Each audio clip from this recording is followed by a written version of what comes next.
So then how did you move from that, from your work in a parish or your work at Cambridge, into your role as chaplain at Jesus and then the DPhil?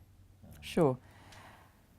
Um, when I was just coming up to my priesting, the bishop who ordained me, the wonderful Bishop Colin Bennett, he said, I hope this time next year.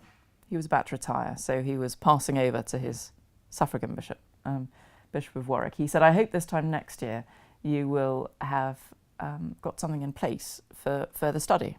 I said, well, what do you mean? He said, a doctorate. He was at Jesus Cambridge, but he'd also been chaplain at Jesus College Oxford, which was rather nice in retrospect. Anyway, so I took this episcopal directive seriously.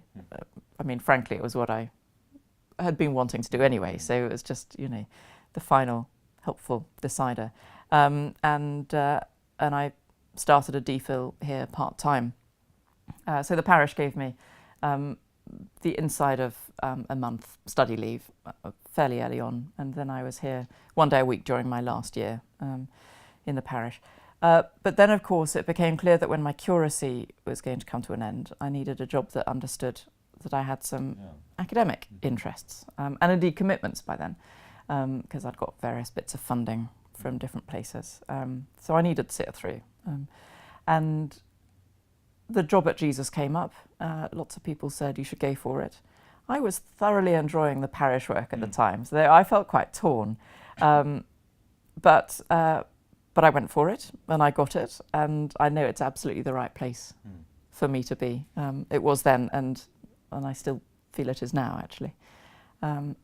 Then I completed my DPhil part-time while I was in my early years in Jesus, and my job has just kind of developed and changed, and my ministry likewise since.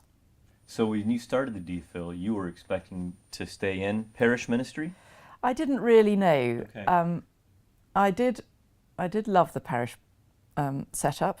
Obviously, my husband's ordained, so I needed to think a bit as well about how we might foresee our futures in ministry as well as in marriage together. We got married while I was at theological college.